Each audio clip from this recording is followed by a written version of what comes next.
Yes, good morning. This is wildlife biologist Eric Orr from New Hampshire Fish and Wildlife. This is Wednesday, August 14th, 2019. Well, as I often do, I check past diaries as I read the morning paper and glance at some of the diaries to see what might be of interest today. Well, today I look back to 2003, and it says here on Sunday, August 17th of 2003, I left for Berlin at 1 p.m. I went up to talk to a group of teachers, as I did about every year. I think they were science teachers that met each summer up at the Berlin facility for the Hampshire fishing game at a teacher's workshop, and they usually wanted me to come up to talk about bears and similar things. And so, I didn't write much about what I talked about that night, but as usual, they wanted an improv road trip. Well, this night we didn't have to go too far, as I recall. They wanted to see some moose. So at the Berlin hatchery, it's a fish hatchery, and there is the settling pond.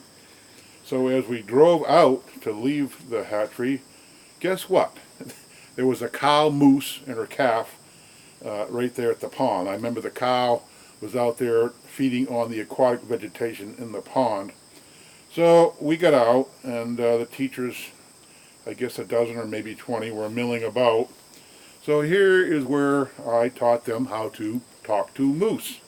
Moose are one of the easiest animals to talk to, I have learned over the years in working with moose and observing them. So I have learned to mimic the sound of a cow, a cat,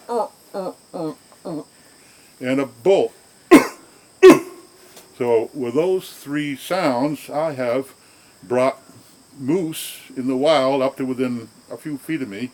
And this particular night, I brought the cow moose by mimicking the sound of a calf out from the pond, and she came walking practically right through the teachers, and they all scrambled to get back in their vehicles as the moose approached us looking for her calf, which was B.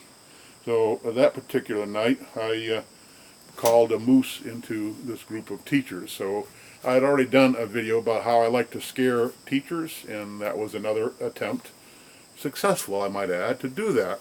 So how do you talk to wild animals? There are a number of animals that I've learned to mimic over the years. I saw in one of my Nature Notes posts from early on that Fish and Game would often transfer calls to me in the Durham office about whatever was going on, and people would call about my neighbor has a fisher cat. They heard it screaming last night, and my neighbor has horses. Should we be worried? Well, I would tell them, well, chances are the 7-pound fisher will not devour your neighbor's horse. But they were concerned about the fisher eating the neighbor's horse. But of course I would say, well, does it sound like this? And I would make the sound of a fox screaming.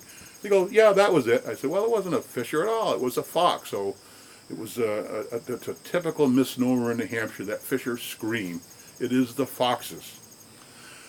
One night my friend Rick Hamlin and I were actually camped out on an island in the Merrimack River. And just before we were getting ready to head into the tent to sleep for the night, I heard for the first time a fowler's toad. They wail like a baby.